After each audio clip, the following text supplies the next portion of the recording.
Thanks so much, Candy.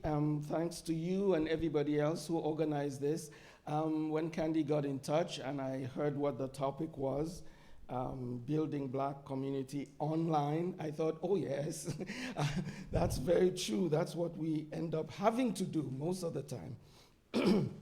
So I just want to start by giving something of an overview. I mean, several of you are Black here. I'm Black, and this is the month where we're required to be Black. So there you go. So I want to start off by saying that it's hard being Black in Vancouver.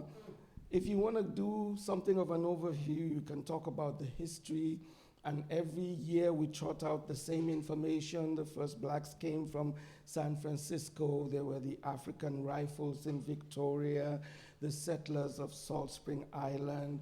There were prominent figures like Mifflin Gibbs, the Alexander family. This is required of us. We do that every year. And then there's Hogan's Alley or Black Strathcona. We have to talk about that as a Black neighborhood, which is no longer here. It was actually also a mixed neighborhood. So in terms of geography, we need to talk about Blackness as being dispersed. It's a dispersed Black community. So we have no, I think geographers call it ethnoburbs. We have no ethnoburbs. We have no Black neighborhoods since Hogan's Alley. I call it, the viaduct from which Blackness never recovered. So that's what has happened. That dispersal is still in place.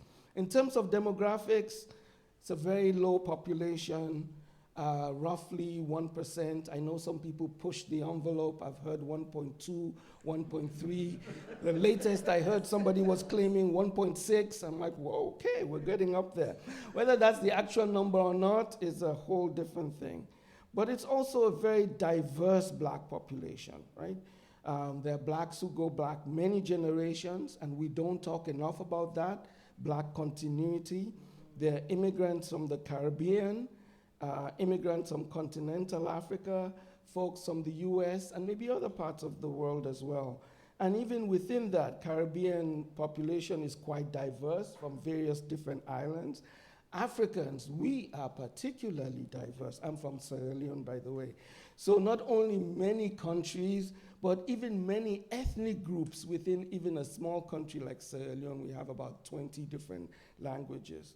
So in sum, history is not well known. There's a lack of continuity. We're geographically dispersed. We're demographically low in number. And yet we are here. I feel almost like saying, and still I rise, in spite of all of that. So community is not given. We're here. And we work actively, which is why I like the title, Building Black Community Online. We work actively on making community. You have to make the effort in Vancouver. Community is not given to us. We make it. And that's why today we have two folks who are very much part of the making of Black Vancouver.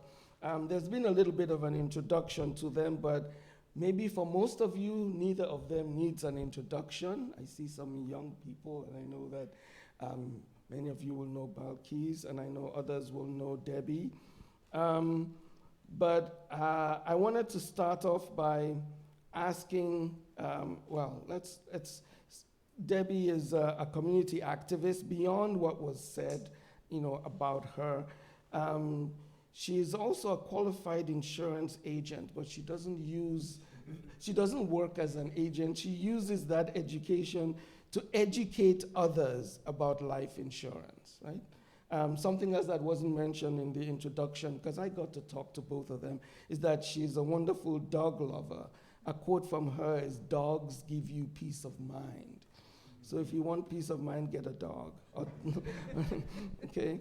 But mostly we're here to talk to Debbie about her being a moderator of the face group, Meanwhile Black in Vancouver.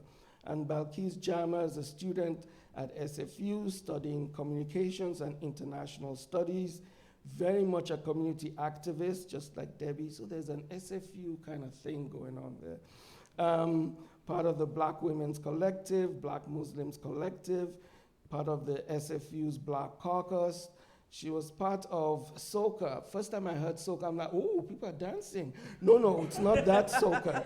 It's students of Caribbean and African ancestry, right? But very important, just as important as dancing soca.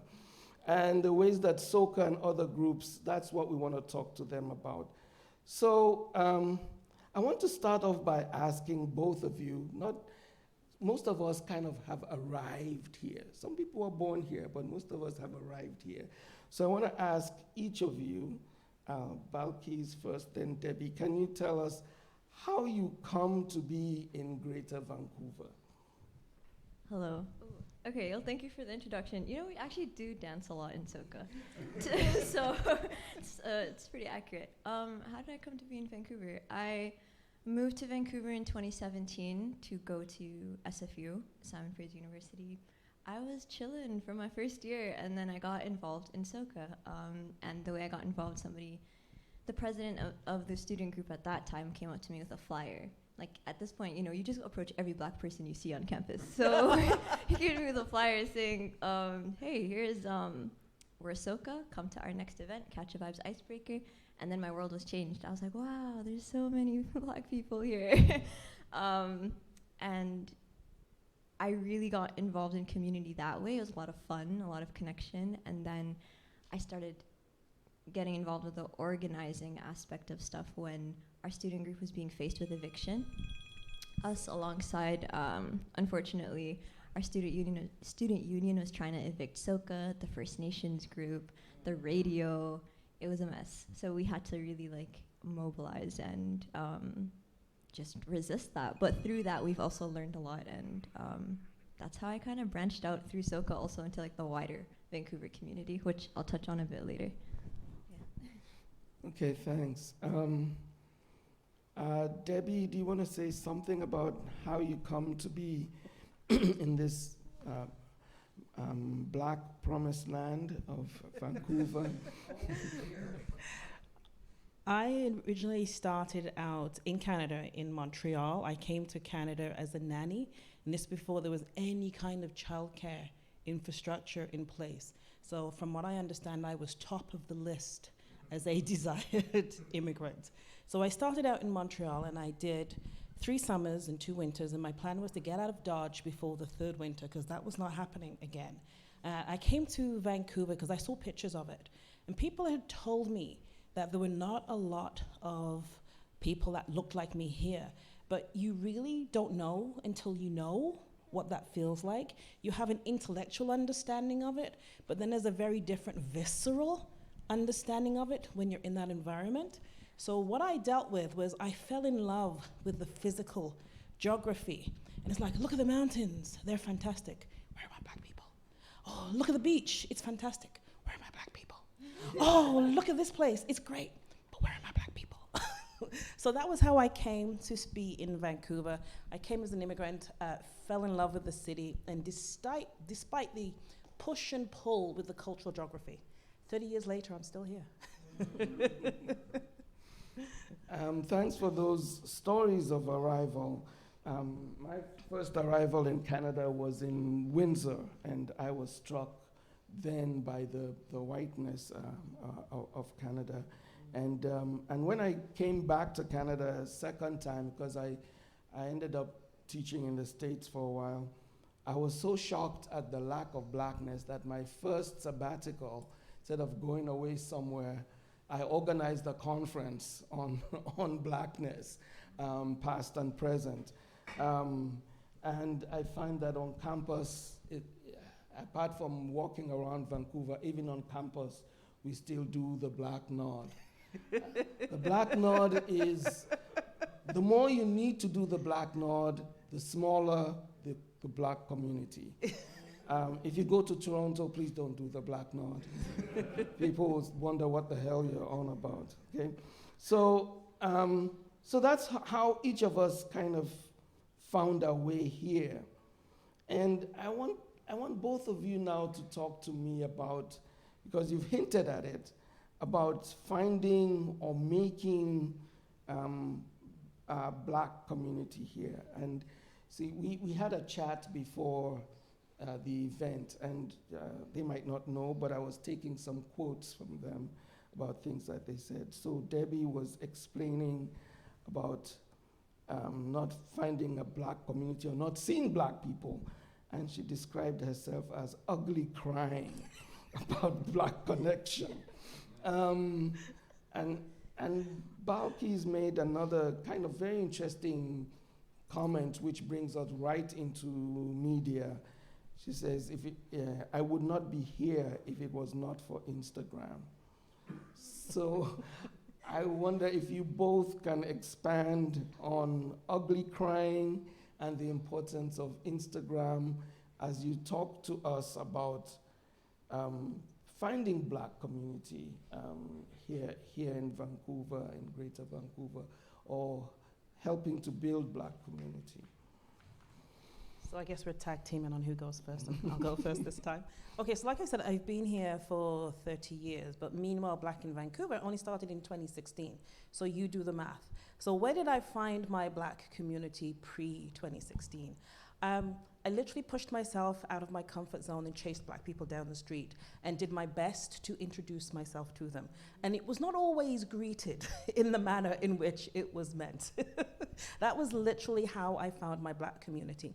And as soon as I had a core group of 4 or 5 people, then I wouldn't be so aggressive and creepy on the street. I had a community of people I could interact with. So then every time somebody would leave town, it's like, okay, I still have 4 people. Okay, I still have 3 people. And then what happened in 2016, 2 of the 3 people left within 2 or 3 minutes. And that was when literally the ugly crying happened. It's like, I love it here. I'm not really ready to pull up stakes and move on, but I need some community. And my one remaining black friend told me about Meanwhile Black in Vancouver. I literally joined later in that afternoon. And I think I wasn't fully sure what the group was about. So I commented a lot on posts, but it was about 2 months before I started posting myself. And then they couldn't stop me. And then after a while, I think I was so active on the group, Anika, who, all hail the queen, Anika Gibson, or now Smith, was the woman who started Meanwhile Black in Vancouver. She asked me to become one of the moderators, which I have been since 2017. So I feel like I managed up until 2016, and I managed very well. I don't want you to think I was really suffering, but I wasn't thriving in a black community. And since 2017, I have found, not just by people, I've actually found a tribe of my progressive-minded black people that I've actually found a black community in which I feel I can thrive with. Okay. I actually owe a big thanks to Meanwhile Black in Vancouver for my connecting with black community here. Because yes, there's, the SFU bubble, but in 2020, I'd say I really wanted to branch out to just see what is community in the greater Vancouver area or in BC. So one of the 2 hubs, there's Meanwhile Black in Vancouver as well as Instagram. So when a lot of different, especially youth groups and initiatives were kind of popping up, I remember in 2020 when everything was online and it was locked down, I started adding every single black woman I saw on Facebook and Instagram. No questions asked, just add. Honestly, a good 80% accepted, and I would quickly say, hey, nice to meet you, and leave it at that. And then, I've actually met so many of those online connections I've managed to meet in person now. I think you included. So, today's the first time we're meeting in person. But I know, I was super active in that group. The first time I met Auntie Kona, actually, I introduced myself. Who's sitting right here? I introduced myself last year, and they're like, wait, I see your name all over the internet. Yeah, it's definitely been huge for just connecting. I can't possibly mention all the groups, but there's the Black Van Club, which promotes events. There's what's called Black Muslim Collective, which my sister runs over there, and it's just been such a big hub for connecting socially, but also for resources and for organizing. It's been such a big organizing tool here in BC, I think. Yeah. Yeah, both of you are really prominent community organizers. And you've just pointed to Kona. Parker is also here.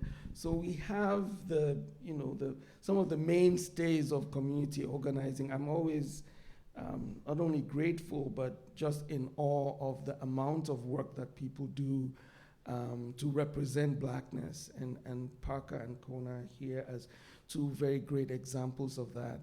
And I met them just as we were ready to come up, and I mentioned to Kona that I'm always reading her posts on Facebook, and she says, I don't even know what that means, but because meanwhile, Black in Vancouver is where we find community. If I just feel a little bit alone, you just go online, and it's a little bit strange, but for a while, you're just immersed in Blackness for a while until you get off there. So some of you might be privileged to be members of Meanwhile Black in Vancouver, some of you might not. So I wanted to give people a taste of what it is, and there's a 5-minute video that CBC has done that is titled A Digital Hogan's Alley. I say I was down to 3 friends of African descent, and 2 of them were leaving town. And I was almost ugly crying, saying, what am I going to do? I love it here. I don't really want to leave, but I don't think I can be here without some kind of cultural community. And the one friend who was remaining here, she said, there is this group, can you join? I joined up, I think, 2 hours later. Yes, I do get a lot of information from there, things that are happening in BC, events. So yeah, it's been helpful. There is no central physical community for the Black community in Vancouver. I mean, if you learn the history of Hogan's Alley, you'll find out why. So in order to literally create a community, we've had to do that online.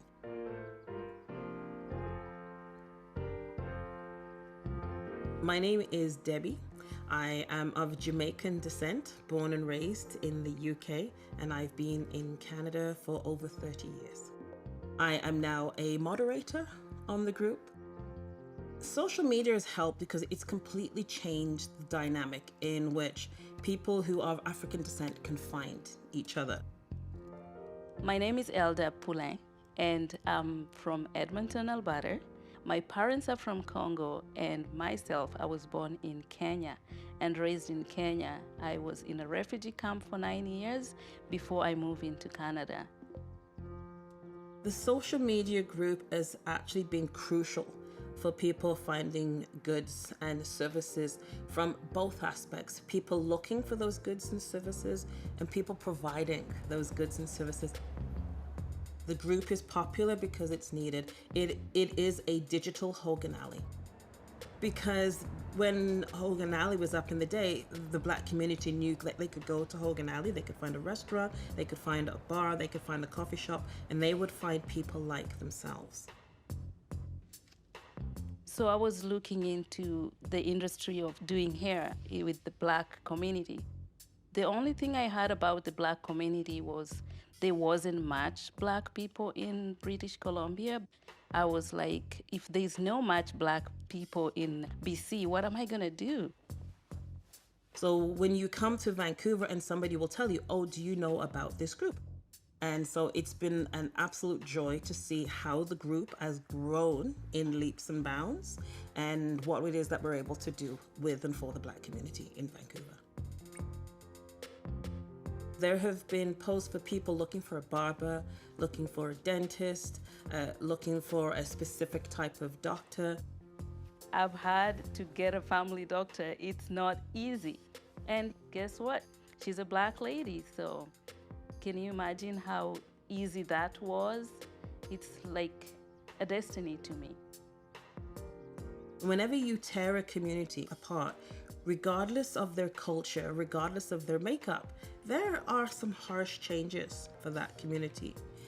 But if you are determined to come here and you are of African descent, then it's definitely worthwhile reaching out to the group. So it's a fantastic community resource. from a social level, from a mental health level, and from a professional level. I think the social media group will be around in 15 years and beyond. Simply because once you have a larger group of us here, I think there's a certain attraction for others that they want to be around that energy too. A community doesn't have to be just where you're from.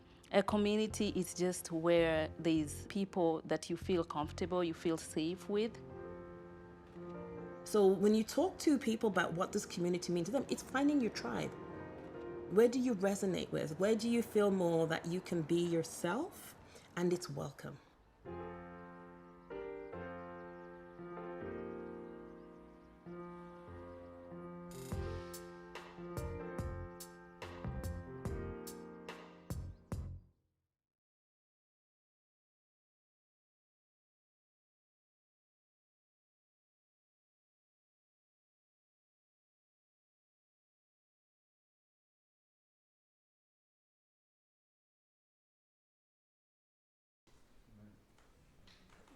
Very uncomfortable to watch yourself up close. So many of you would know about Meanwhile Black in Vancouver, but that's I think that's a wonderful introduction. Thanks for doing that, Debbie. And you can readily watch this over and over. It's a big fitness energy in 2023. Get started playing fitness.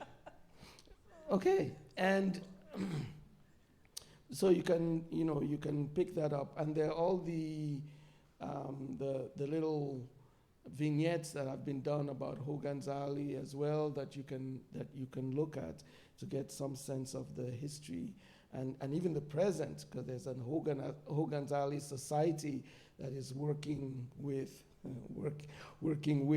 the city of Vancouver around what to do with that, with that area, with that land, etc., etc.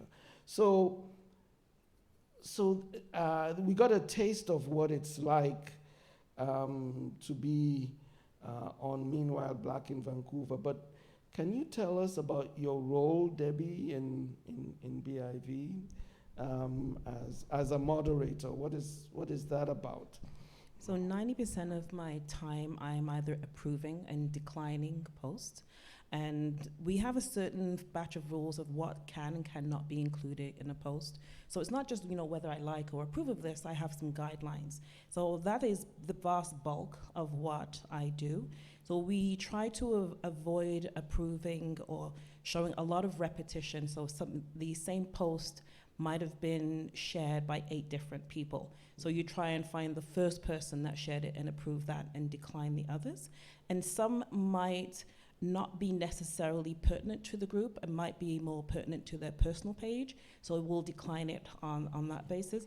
And some might express views or use language that is against the rules of the group. So any other, if you've got any group online, then you just need to make sure people express themselves in a responsible way. So 90% of the time, that's what I do. Where it becomes a little bit challenging for me from a time management perspective is when somebody shares a long video, because we have to watch it before we approve it, just to make sure that we don't approve something that shouldn't go up there. And some of these videos, the person can take 5 or 10 minutes before they get into what the story is about, and then there's still another 25 minutes. So that might sit for a week, 2 weeks, 3 weeks before somebody has the time to sit and watch it and approve it or decline it. So my big suggestion to the members is if you can give a little ad lib, a little preview as to what this is about, because then if we know that, we can watch it, like jump ahead, go back and make sure there's not, any unnecessary language or views, etc. And that is the vast majority of what we do. And I looked this morning, I believe we're up to 5,500 members. So it is a big job, and by the grace of God, I am not the only one doing it. In addition to myself and Anika, there are 7 moderators in total. So it is I'm going to say it's an honor that I gladly share. Okay. Thanks so much for that. And I want to turn now to you, Balqees, and ask you to speak about SOCA for a bit, your role. I know you're now past president, but you were president before. I've met, well, I hadn't met Debbie, but I knew of her because she's very prominent, and and she's quick to ask me. She's asked me questions before about things that I've posted. I'm like, okay, I have to reply to this, to reply to that. But you I met already because, yes, when we were doing something around the Scarborough Charter, and there was a very powerful panel of youth speakers around black youth. So tell me something about your role, your activism, maybe with SOCA, but also other things that are online, Sure. SFU related. For sure. So maybe I'll go a bit chronologically. I really started, I'd say, relying on social media in 2020. I think like a lot of the world did when we went into lockdown. It was a really hard summer. George Floyd protest summer, specifically 2020. It was a really hard time for everybody for a lot of reasons. Pandemic, whole bunch of black trauma online. So one of the ways to connect were through these digital methods. So firstly, thank you for approving my posts. Sometimes it was like super random, but black students were just doing things. And while we are based at SFU, we play a big role in connecting black youth across the city. So sometimes I just wanted to just show people, like the wider black community, hey, we're doing this stuff. And even if you're not gonna come out to it, we want you to know we're here and we exist, just a sense of community. So I remember that summer, I really, as much as I am black, I am Somali, I am Muslim, so I really needed to connect with people of a similar faith and the same faith as well as similar lived experiences. So that's just something important to me. So I was like, where on earth do I find black Muslim people? That was my new challenge. So me and a few others, we kind of started this network. It kind of died down now, and it morphed into something else. But we started Black and Muslim 604. That was a way for us to come together and just cope with everything that was going on. And then I remember, because, okay, for context, 3% of Vancouver is Muslim. 1% of Vancouver is black. You can imagine the intersection of how few black Muslims there are. We are hyper visible yet hyper erased at the same time. So that was a big source of support for me. I then got involved in our student union. So I'm not SOCA president yet, but through our student union, I got to the Simon Fraser Student Society. Honestly, a whole bunch of black student organizers, prominent ones being Asif Mohammed, Giovanni Hosang. I organized with them on campus during the eviction crisis. It led to like a whole bunch of student advocacy on a wide range of things affecting the wider community, but I think strength was that we actually included black, disabled, indigenous students in everything. So it was like actually everybody was included. And a really cool way we got to use social media was we connected with other black student union leaders across Canada. And they gave us such good insight from like all the provinces, and they gave us such good insight, advice, like laughter, that we really carried close to our hearts, and it was practical advice too. So yeah, that was super handy. And then comes SOCA. I've always been involved in SOCA, but then I became president of SOCA. A big role that we have within SOCA is to kind of help ease the transition for international students. I think we really don't collect these statistics at SFU, but from my experience, I would say, and like just the SOCA statistics, about 80% of black students at SFU are international students. Majority are African as well. So we just need to, we use groups like Meanwhile Black in Vancouver or all these various Instagram pages to compile the resources and actually say, hey, students, the first question we get asked is like, where can I do my hair? Where do I buy plantains? So we really, I always direct people to the Facebook group, but also varied things. Some people just want to go like party, so we just like send them those resources. Other people want to need better access to like funds for therapy. There is Black organized mutual aid for Black people to just receive that, especially of marginalized intersecting identities. So I'd say it was a big social media. I personally use Facebook and Instagram a lot. I know TikTok is huge. I'm not into TikTok. I'm a Gen Z, but I'm not on TikTok yet. I will be soon, but I'm working on it. But yeah, I'd say a lot of it was just like figuring out what's happening in town, and then also figuring out resources that we can compile and put out to students. I used to make the newsletter bi-weekly that went out every 2 weeks to over 500 people. A lot were actually not SFU students as well, so it's very interesting to see like people that are not even at SFU actually rely on us to collect and disperse the information as well. So yeah, and it includes like all types of stuff, like scholarships available for Black students, job opportunities, events like this probably got promoted in that newsletter. It was very central. It was crucial. That's why I say like I don't know if I'd survive Vancouver without the internet, without Instagram. Yeah, and that's why a little bit of my reluctance. I want to take a break from social media, but I am reluctant because I'm actually so reliant on it now. Seriously, I'm like, I don't know. What do I do? Like, how do I figure out events happening? Yeah. Both Debbie and Balqees are being rather modest. The amount of work that it takes to do the moderation of Meanwhile Black in Vancouver, to me must be immense. And I remember just offhand when we were having our conversation, we had one conversation between the three of us. It was lengthy, but it was so enlightening. Debbie and I were just asking Balqees about something, and she said, oh yeah, there are all these resources, and then right there in the chat, there was all this stuff that she put. I'm like, whoa, okay. I felt very old since I'm not even on Instagram yet, and I don't think I will be, but the amount of information and connections that people have right at their fingertips, because you say, oh yeah, there's this, and then all this stuff just came on the chat, and I was like, wow.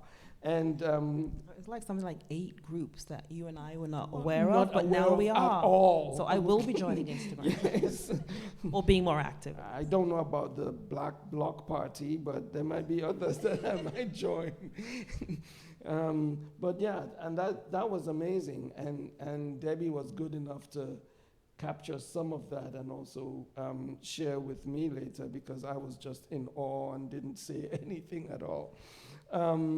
So events and social hubs, restaurants, community, nonprofits. Something is still lingering for me from the video. I'm sorry, I just have to get it out. Like one of the last comments, somebody was asking how to cook okra soup. I'm thinking, I need to know that too, just in passing. So I want to talk about a particular time that I think we're still in that time, but we're acting as if we're no longer in that time, which is the time of COVID. COVID is still with us, and I think we're being pushed into a state where we sort of are supposed to sort of get over it, or now we have herd immunity or whatever. But the danger is still there. And I want the two of you to speak at the height of COVID, how being online made a difference. What did that look like? Or did that matter? Did that change for Meanwhile Black in Vancouver, for you and your student activism, community activism, for both of you?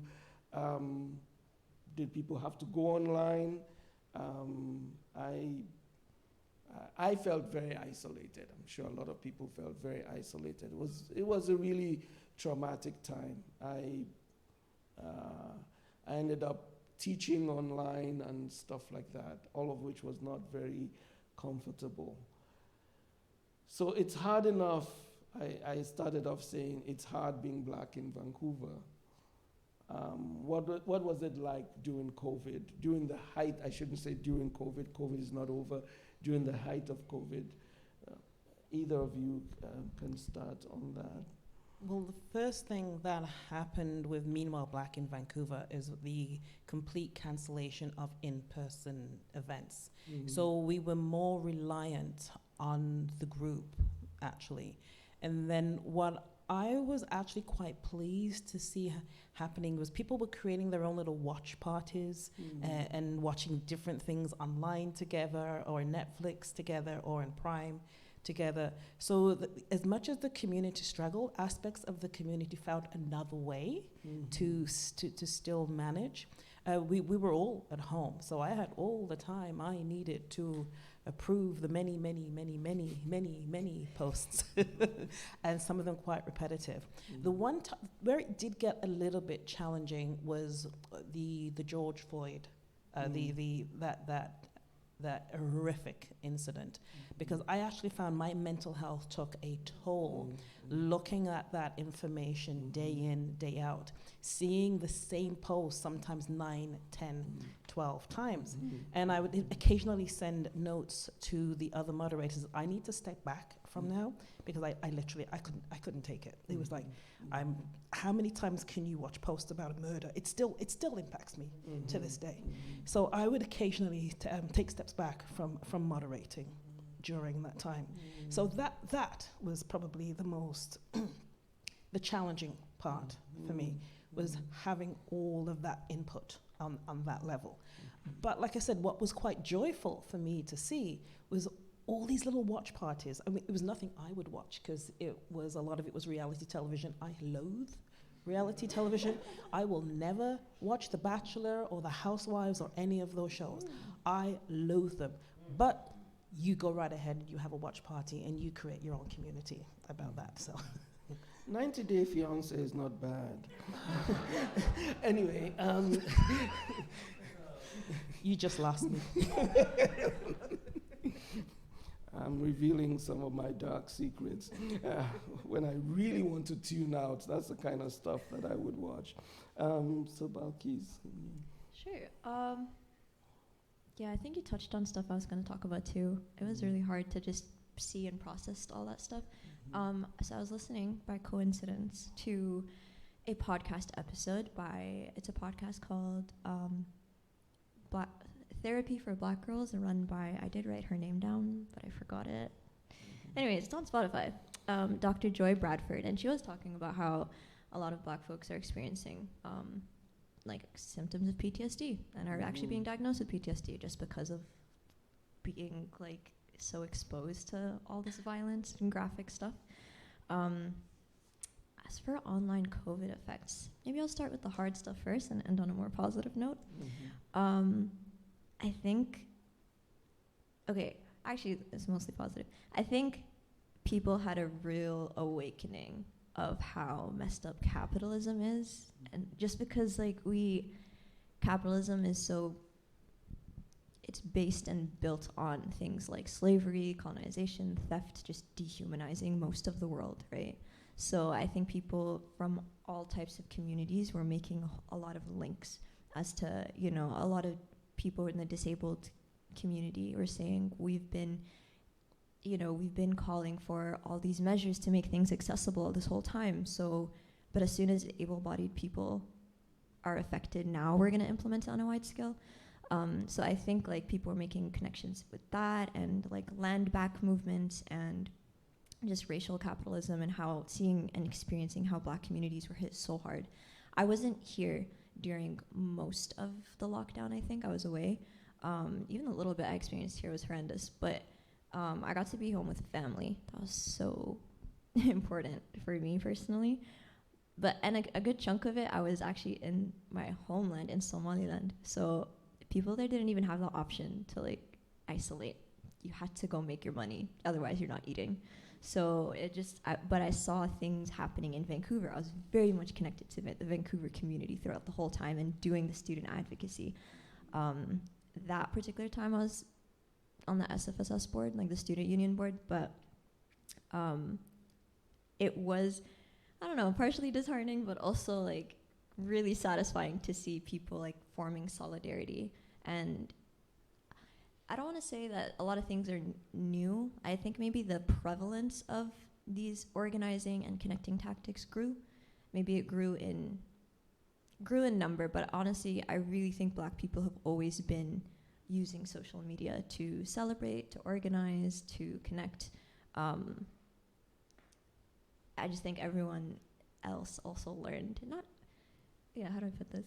It's not just Black people doing it. Let's say marginalized communities, including Black communities, have been using social media. So that was very interesting to see. And then another thing that happened with COVID, I saw so many of my friends open businesses, which was so cool, mostly Black women. And I did read an article that talked about how more Black-owned businesses flourished in the States during COVID. So a Wells Fargo report in April 2020 did note that Black businesses went down by 40%, took a huge hit.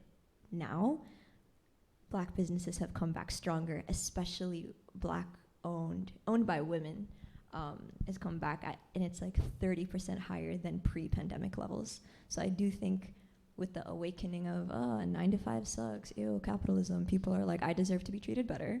So they've literally just innovated their own businesses so that you can just have more agency over your life and have more space to prioritize, family, health, joy. It felt very validating to read some of those statistics because I do see it happening in my personal life as well. I wish Canada was better with collecting this data, but I have my anecdotal experiences, which I think are also super valid, and they do align with studies in the States. And whether we like to think about it or not, Canada and the States are very similar in a lot of ways. So that was, very interesting things to observe during the height of COVID. Thanks so much to both of you. I mean, all of what you raised resonated so much. The intensity of it, how traumatic it was,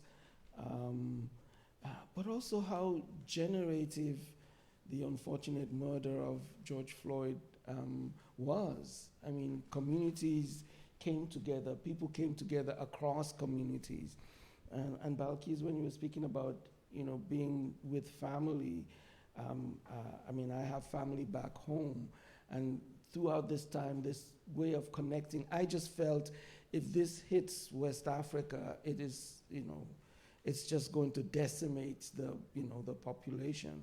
And it's just a wonder to me that in much of Africa, that did not happen. And we still don't quite understand what it is about COVID that it didn't really, I thought just millions of people would die, and it didn't happen. I don't know why that is, but in some ways I'm grateful for it. But that sense of isolation, I definitely felt it. I wanted to keep my kid close to me and keep him safe. It was a hard time. It still is a hard time. And part of what I think we ought to be thinking about is that it's not over, and it might be coming back in a different form or with a different strain in the future, and we have to have ways of connecting as people, just connecting as people. When that was over, being online is one thing, but being able to connect later. But I want to touch on that maybe as the last thing we get to. And part of, maybe we're already getting to that, because I want us to just speak to what are the challenges of Black lives online. There's wonderful things about it. There are ways in which it's about connection, but there's got to be challenges as well. It can't all be positive. So, Debbie, you want to start us off? What would you say are the challenges of? Well, anything and everything is a double-edged sword. So, it can cut the way you want it to cut, and it can cut the way you do not want it to cut. And I think coming out of COVID, because there are still people whose mental health is still wavering, they may not be quite as ready to embrace, in real life experiences the way they were before, so they still need the group. So I see a reliance on interaction online and it not transferring to, community showing up at some of the in real life events. So I think that is the disadvantage to it, or one of the challenges of it. We are more in need now, I think, than before, and a smaller group is taking care of approvals, and they cannot keep up. Like I looked the other day, and it looked like there were 400 people waiting to be approved, and yet they had just approved a batch. So people are wanting to join faster than we can approve them. The other thing is we are periodically, and it comes in waves, having to defend why it is a space by the community and for the community. And it's a conversation. It's like, sometimes I don't want to do the education. There's times I say, no, what would happen if we suddenly opened the doors up and allowed everybody to come in? We would suddenly be the minority in our own group. Let's just take that the other way. What would happen if we shut down the group? What would change in your life? And if you're not Black, not a damn thing changes in your life. There is nothing you cannot do tomorrow if that group did or didn't exist that you cannot do today. A lot would change in my life. So on that balance alone, I think the conversation will keep on happening, because there's always that core group that wants to center themselves into your experience. And so that is one of the reoccurring challenges. So it's like, if you're white and you're in Vancouver and you want access to Black community events, guess what? You already have access to Black community events, and the events that you're not invited to is because they're family events. It's like me inviting myself to a bar mitzvah. It's like, unless I get an actual invitation and people know I'm going to be respectful of the culture, it's not happening. Not everybody comes to the barbecue, sorry. Yeah. Okay, Balqees. Yeah. Thanks for touching on that. It's so interesting to see. There's always like the dominant group. In our case, let me just lump all non-Black people together that are always like, what about us? And I'm like, yeah, make your own space. Like, you don't include us. Like, don't bother us for the ones that we create. So yeah, thanks for touching on that. I think some other challenges of just using the internet, I guess, as Black people is, and social media is, on anonymous platforms, I've dealt with a very weird experience of people pretending to be Black in order to cause damage, to infiltrate and cause damage in Black communities. I've experienced it. It's really weird and obsessive, but it's one of the ways how white supremacy just inserts itself into our spaces. There's all the same power dynamics that exist in our world, physical world, play out on the online world too, and people don't seem to put two and two together. Like, the online space is very much real life too. Mass movements were done on online spaces, but at the end of the day, so was horrible shooters are inspired by other shooters' videos that get posted. You know what I mean? It's very much, you have to moderate, and I don't think the laws are keeping up with, laws are trash anyways, but laws are not keeping up with technology. Policies are not keeping up with the technology. Even university policies, I'm relentlessly harassed and racially abused at my school, and to the point of death threats, and my school does nothing about it. So that's a separate conversation, but it just shows on whatever happens online, it does impact you real life as well. The podcast I was referring to, Therapy for Black Girls, they were talking about how there's a very unique flavor of disrespect that Black women experience online in every space. And in their discussion between those couple of psychologists, they were saying likely because so often Black women are the moral compass on these online platforms, every single space. So yes, I saw those head nods. Yeah, so it's what do we do? There's all this Black exhaustion. that were, and like trauma and all these things that, and then again, as we as community organizers and community builders want to be part, we're reliant on these spaces to connect with one another, but on the other hand, we have to navigate all these racial colonial dynamics. I think that has been really hard. There's also other challenges like, you know, the co-opting and theft and appropriation of Black, but specifically Black American culture, being appropriated, like people on TikTok, like young people on TikTok creating all these dances, and somehow the white girls get the money for it and end up on Jimmy Fallon. So like yeah, there's so many challenges, but at the same time, it's our place to connect. So that's why I'm so reluctant to even get off of it. And I'm like, maybe I'll just deal with it. I'll give it a shot taking a social media break, but I'm well aware of how important it is for us to connect, and I've just been trying to like put on those filters to avoid certain words, unfollow people that, or pages that are not healthy to follow for my mental health, that kind of thing. Yeah, I feel like we could go on about this forever, but those are the main things. No, I have done an incredible amount of unfollowing and unfriending because of people wanting to access the space and assuming I'm going to let them. It's like, it's not happening. Yeah. So. I'm very conscious of the time, and I was going to ask you guys about the future, but I'm sure if we have some questions from the audience, let's make this more participatory. It's a pity I cannot be a Black Oprah Winfrey and run around the mic, but imagine if you will. I think we want to open it up for more discussion, and yeah, it's been wonderful so far. But I'm sure you have thoughts, you have questions. Well, ideas. we can repeat the question before we answer the question to bypass the lack of mic in the audience level. That's a wonderful idea. Yes. Hi, my name's Kona, she, they pronouns. Happy to be here. I've been organizing and moderating community groups focused on specific affinities for well over 20 years.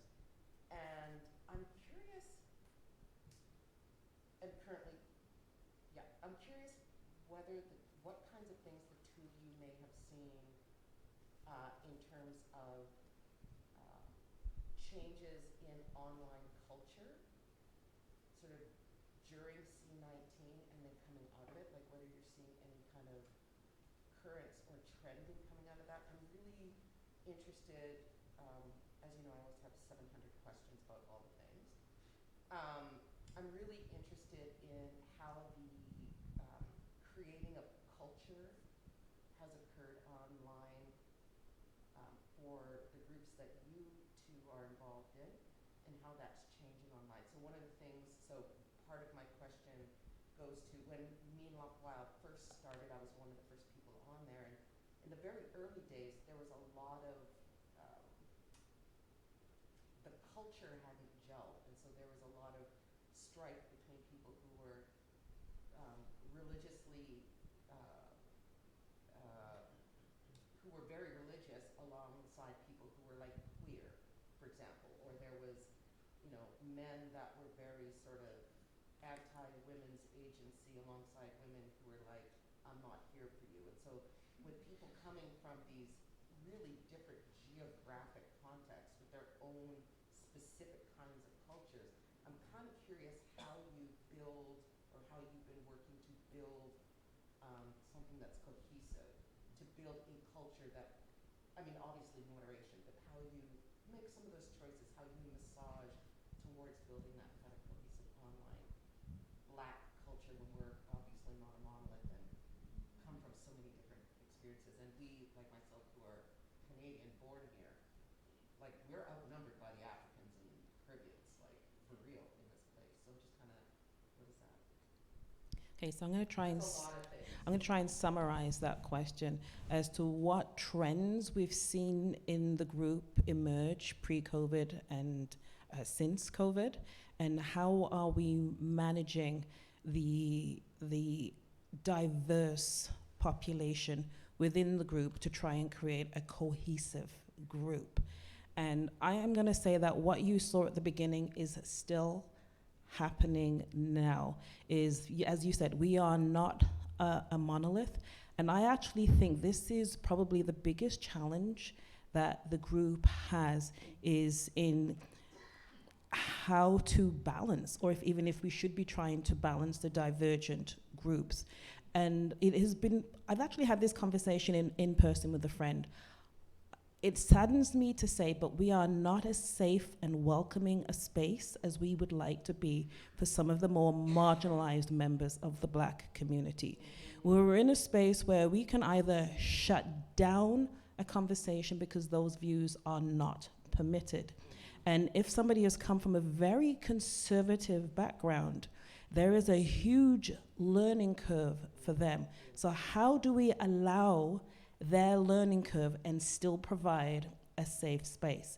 And we cannot do both, and so we haven't done both. So it's a very uneven playing field right now, in that it really does depend on who is moderating, how they're moderating, where is their mindset at. We don't have as fixed a policy on how to handle that as I'd really like to. We are the equivalent of a big tent political party trying to manage the fringes at both ends and having to deal with the fallout on all sides. Because like I said, we are now over 5,000 people, and I've noticed as I'm seeing more and more people join, a lot more are coming from the African continent, and they're coming from conservative companies, and so they don't come from a environment in certain things that we allow space for, they don't even acknowledge.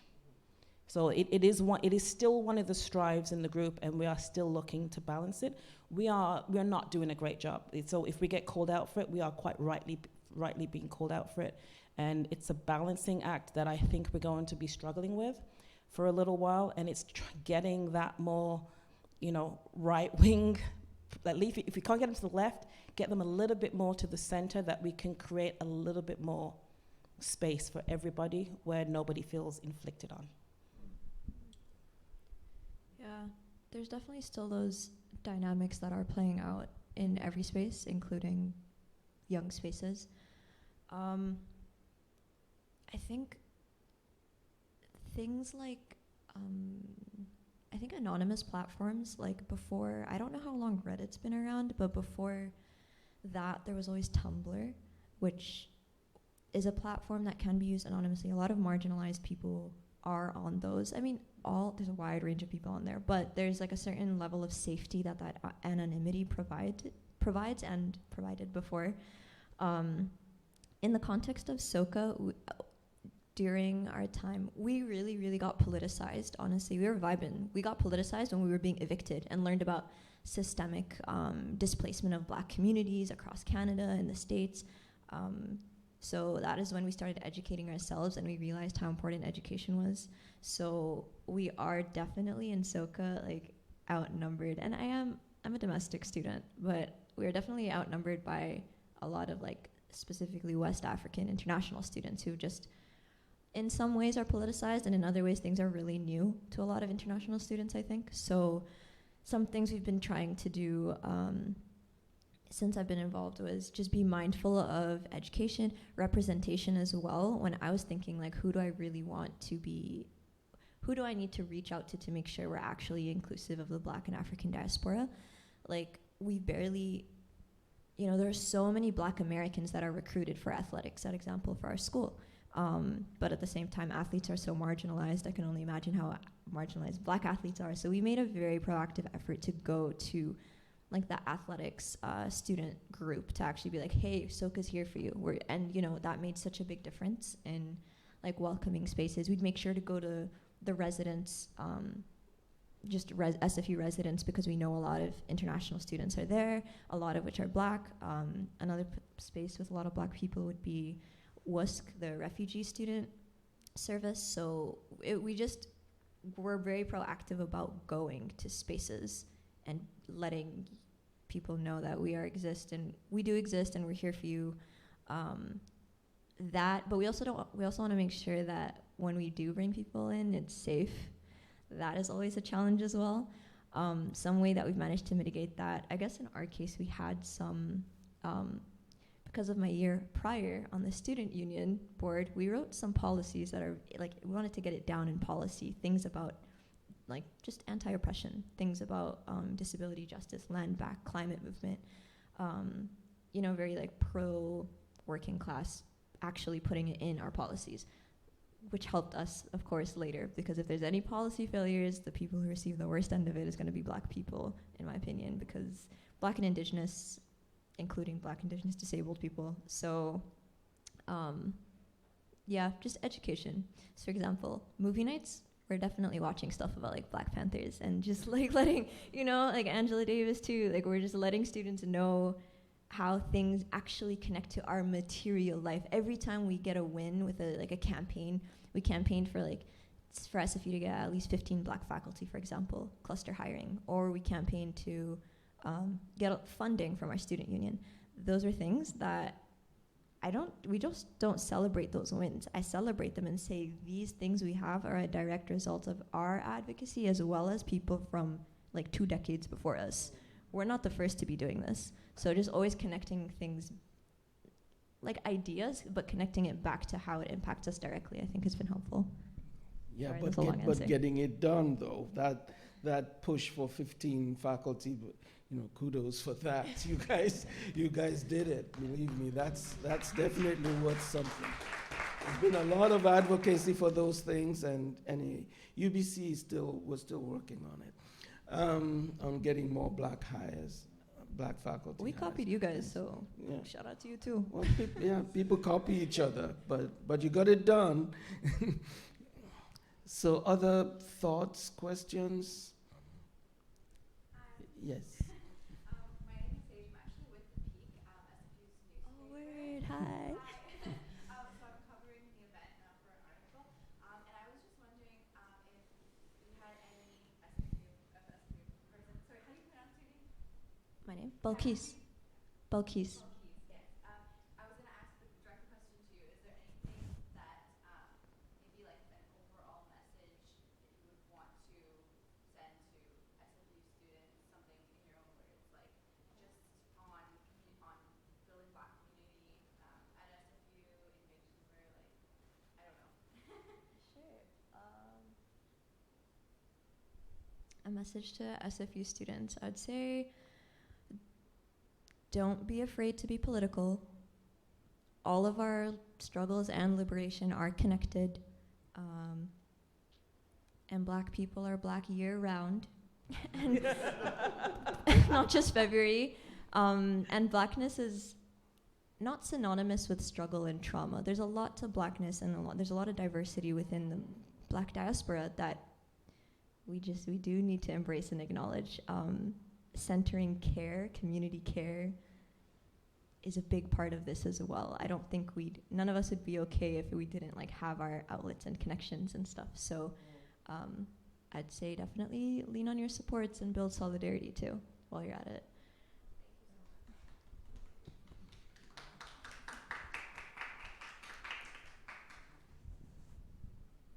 Any other thoughts, questions? Yes. I was wondering, I'm from Tanzania, and I was wondering about the role of the embassies in Montreal. Do they influence our support organization? We have Tanzania and BC, and one of the challenge, I speak Swahili, but one of the challenge many of the members have is not understanding Swahili, because they were born here or they can, so they don't get half of the things on Instagram. So I was wondering if embassy support and language barrier in terms of what you put on Instagram. Is there any other language you use? Yeah. So your question is if there is any cooperation with the embassies in crossing language barriers? Is that what you're? Two different questions. One is whether you get any support from the embassy Okay. in various forms. So if the embassies support either of the groups with language barriers? I think correct me if I'm wrong, if one is about embassies supporting us in general, and the other is about language barriers and accessibility. Okay. Well, Meanwhile Black in Vancouver has not had any connection with embassies at all. All of our posts that we approve are in English only. We've actually declared ourselves an English language group. We do not have any French speakers in the moderators. And like I said, it was Anika who started the group in 2016 to create connection in the Black community. So I think if there was to be any other language group, it would probably be a subgroup in which we cross-post. But all of our posts that are approved are in the English language, even the videos, because we have to understand them.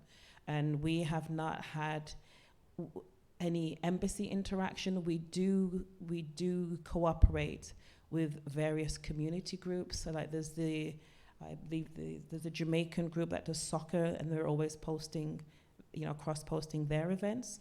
But otherwise, nothing official or formal with any community embassy. I know as SOCA, we don't, everything's in English at SFU, including at SOCA, but I do know, and we're not affiliated with or really connected with embassies, but every once in a while we have somebody reach out who's in some position that says, hey, I was an SFU student and in SOCA, can I come say hi? So it's relations like that. As for language and accessibility, that is a huge barrier for people, you're right. Just from what I saw within the local Somali community, when there were consultations being done about things related to COVID affecting the community, I did see things translated, but I understand those things require resources. So I always stress when people ask, how can we support the Black community? Give us money. We need money to do things. We need to hire translators and stuff. So unfortunately, we do just mainly run in English, but I understand that is an accessibility barrier for a lot of people. And what about the Caribbean festival? There used to be one in August in North Vancouver, but because of COVID, it stopped. I wonder if it's coming back. The Caribbean festival that used to be in North Vancouver, it came back last year, but they relocated. It was in Coquitlam or Port Coquitlam. From what I understand, there's a larger Jamaican community now in the Tri-Cities areas, which is probably why it relocated there. So the whole business of community groups, there are so many African ones. So, since he mentioned being from Tanzania, and I'm wondering how much, I guess we don't do outreach for Meanwhile Black in Vancouver, but there are lots of community groups that could be affiliated with. Some are, but individuals kind of speak about community events, and it's been hodgepodge on Meanwhile Black in Vancouver, hasn't it? It's hodgepodge in the sense that we haven't had a formal policy around it, but if somebody wants to share or cross-post, then we definitely allow that.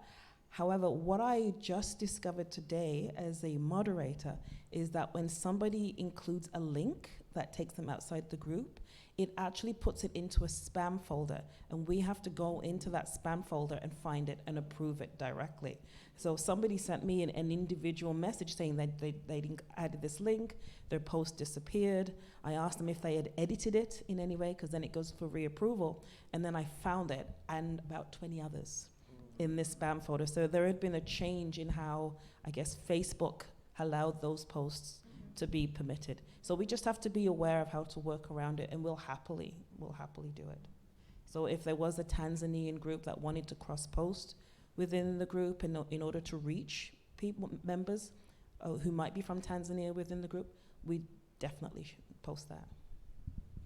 Yeah, sometimes social media flags certain words. I've noticed a lot of things that I've included, anything about Palestine, anything with Black in it, disabled, it gets flagged and censored. So you're right, we do have to work around it. There are some groups, and if you put the word men, it gets flagged. Oh my gosh, yeah. Yeah, absolutely.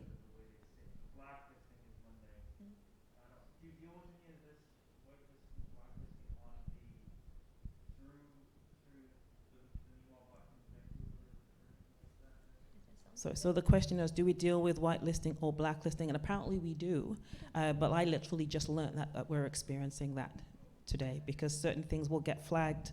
Yeah. It doesn't go back into being reapproved. It literally disappeared into the spam folder, which I did not know existed as a moderator of the group until today. So Yeah, technology is super racist, y'all. Look into Timnit Gebru, Timnit Gebru from Google, who will tell you all about it. I do want to shout out one person who's compiled a bunch of resources, though. A really cool community organizer named Azuka put together in 2020 a big list of just Black organizations, resources, supports, groups. Like, it was everything you could think of on there. And I know the last update was likely 2020 or 2021. So I don't know if it's been updated, but if you Google Black organizations Vancouver, like, that'll probably pop up. Or I know it's been posted in the group a bunch of times too. And just on the issue of languages, there's something else that's occurred to me. So even as a Sierra Leonean, if I want to speak to other Sierra Leoneans, if it's online, if it's on Facebook, then it has to be in English. So even though we have our languages, it's very difficult unless you try to write phonetically. So that online group, this is colonization at work, and then it doesn't disappear even today. So unless you're literate, and unless you are literate in English specifically, you can't participate in that global group of Sierra Leoneans. And so people find all kinds of ways of trying to write things in our most common language, Creole, and people are trying to figure out what it is that somebody has written. So like Kiswahili is, kind of good for all of East Africa. We might have some version of that across Nigeria, Ghana, Sierra Leone, Gambia, but it's very hard to really communicate like that. So you're making community, but it's community of a certain kind. You have to have a certain level of education in order to even be part of that community. So it's interesting how, as Balqees was saying, those same things about colonization, et cetera, how capitalism works. And, it can never be really translated very well. So who gets translated? Some things, I guess, in Polish would be translated, but not in my language. So actually, I don't know where all the money goes to. If I can make a notation there. I did notice that there were some comments in Swahili that you could be translated into English. I don't know how well or how effective the translation was, as opposed to, is it Rwanda? This is a language in Rwanda. There's no translation. So that community can speak in and of itself, between itself on Facebook, but you can't translate it. Yeah, the good thing is that it states there is a lot of groups who are teaching Swahili, so there are more picture books in Swahili. You can find them in the library. Because that was another thing, because I'm working on Grandparents Film Festival, so I'm collecting movies from different continents, and I find that I push the library people to put some films and have it in the library. And sometimes I succeed, like Osman Sembere, very famous. And I think everybody should watch his films. Yes, I agree. But it could be invisible for a lot of people because they don't come in a film program, for example. Well, film in North America does to have, if it's unless it's playing at the Cinematheque to a certain crowd, it disappears. Yeah. So, but if you're fond of international films, I'm pretty sure you know about the Cinematheque, because you can catch Senegalese films there, etc. So, Yeah. do we have any more questions? I think I saw Parker. Thank you. I'm curious, somebody, Parker Johnson, and So you're our last question. Five We minutes. saved you. all right, he, him pronouns, and want to thank you all for being just really wonderful, so I want to appreciate that. A question, and this is really trying to talk to about the politic aspect of it. Around Pan-Africanism and around progressive political work and organizing, and the absence of organizations. So I come from the States. States haven't got everything, but the like NAACP Legal Defense Fund goes off, people have a touchstone to mobilize, organize, or have community organizers. And there are people here, I know, who do stuff. But to aggregate folks to address things on a systemic level as opposed to iterations. You know, like there's a moment brother gets assaulted by the police while walking across the street. It becomes a thing about him being assaulted as opposed to a larger thing. And so I'm just wondering about notions around political mobilizing and creating entities. Am I making sense here? Absolutely. Okay, and I know that there's a lot of disparate communities. You know, you've got all different cultural communities, you've got political ideologies, religious, you know, all the things. So I'm just wondering your thoughts around unity in some areas. So I'm going to try and be careful to summarize that effectively so everybody else at the back understands what Parker was touching on, in that we have these groups that react in real time, but there's a lack of continuity that actually allows us to challenge the issue in Canada at the systemic level. Am I understanding that correctly? So to me, it all boils down to funding and money. I mean, I look at the challenges in Meanwhile Black in Vancouver. We all have jobs. So there will be times when nothing gets approved for 12, 24 hours because we're off making a living. And in order to tackle something at a systemic level, it has to be somebody's job. They have to have the time and the resources to stay on it from Monday to Saturday. And because we don't have that in place, we just don't have the capacity for it. As to how to bridge that, at this point, there is no plan from the people within Meanwhile Black in Vancouver. It was set up as a social touchstone.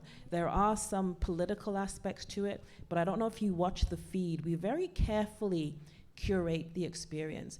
Anika does not want it to become a social justice site.